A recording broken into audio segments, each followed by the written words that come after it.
نبی علیہ الصلوۃ والسلام نے ایک حدیث مبارکہ میں ارشاد فرمایا، یہ حدیث مبارکہ بہت دل کے کانوں سے سننے والی بات ہے۔ امید ہے کہ آپ حضرات تعاون فرمائیں گے اور پوری توجہ سے اس کو سنیں گے۔ سالم مولا ابی حذیفہ روایت کرتے ہیں کہ قال رسول اللہ صلی اللہ علیہ وسلم یؤتی باقوام من ولد آدم یوم القیامت معہم حسنات کأنہا مثل جبال تہامہ، قیامت کے دن کچھ لوگ پیش کیے جائیں گے جن کی نیکیاں تہامہ کے پہاڑوں کے برابر ہوں گی، جن کی نیکیاں تہامہ کے پہاڑوں کے برابر ہوں گی، یعنی پہاڑوں برابر نیکیاں۔ اس کا مطلب نیکی کے کام خوب دوڑ دوڑ کے کرتے تھے، بھاگ بھاگ کے کرتے تھے۔ حتی اذا دنو یعنی اشرفوا علی الجنت نودی فیہم لا نصیب لکم فیہا، جب جنت کے قریب آئیں گے تو ان کو کہہ دیا جائے گا ان کا جنت میں کوئی حصہ نہیں ہے۔ قل تو صحابی کہتے ہیں کہ میں نے پوچھا یا رسول اللہ، اے اللہ کے رسول صلی اللہ علیہ وسلم، جل ہؤلاء القوم لنا حتی نعرفہم، آپ ذرا اس قوم کی کوئی حلیہ بیان کر دیجئے، تفصیل بیان کر دیجئے تاکہ ہم ان کو پہچان تو لیں۔ فوالذی بعثک بالحق لقد خشیت ان اکون منہم، وہ ذات جس نے آپ کو حق کے ساتھ بھیجا مجھے ڈر ہے کہ کہیں میں بھی ان میں سے نہ ہوں۔ فقال، نبی علیہ السلام نے ارشاد فرمایا، اما انہم کانوا یصومون، یہ وہ لوگ ہوں گے جو روزے رکھتے ہوں گے، ویصلون، نمازیں پڑھتے ہوں گے، ویقومون لیلہم، اور راتوں کو تہجد بھی پڑھتے ہوں گے، ولکنہم اذا شرع لہم شیء من الحرام وثبوا علیہ، جب ان کو کوئی گناہ کرنے کا موقع ملتا ہوگا تو وہ گناہ کر لیتے ہوں گے۔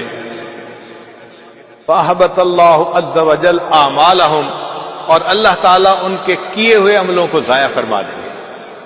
اب یہاں چند باتیں غور طلب ہیں کہ یہ وہ لوگ نہیں ہیں جو دین سے بیزار ہوتے ہیں، ان کے اعمال تہامہ پہاڑوں کے برابر نیکیاں ہوں گی، اور یہ صرف فرض نمازیں نہیں پڑھتے ہوں گے، یہ رات کی تہجد گزار لوگ ہوں گے، دیندار لوگ ہوں گے، اوڑھنا بچھونا دین ہوگا۔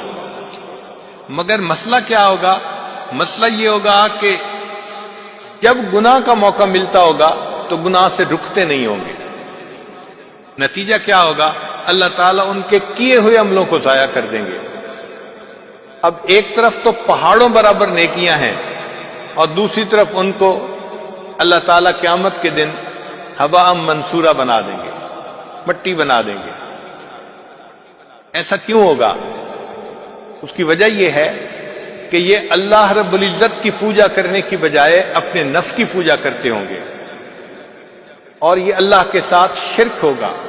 دیکھیں، ایک ہے ظن پرستی، زر پرستی، شہوت پرستی، نفس پرستی، یہ سب کی سب بت پرستی ہی کی اقسام ہے، خدا پرستی کوئی اور کی۔ تو یہ اتنی نیکیاں کرنے کے باوجود بھی گویا بت پرستی کرنے والے لوگ ہیں۔ اللہ تعالیٰ قرآن مجید میں ارشاد فرماتے ہیں، افرأیت من اتخذ الہہ ہوا، کیا دیکھا آپ نے اسے جس نے اپنی خواہشات کو اپنا معبود بنا لیا؟ تو یہ اللہ کو معبود بھی بنا رہے ہیں مگر نفس کو بھی معبود ہی بنایا ہوا ہے، اس کی بھی عبادت کرتے ہیں، اس کے سامنے بھی جھک جاتے ہیں۔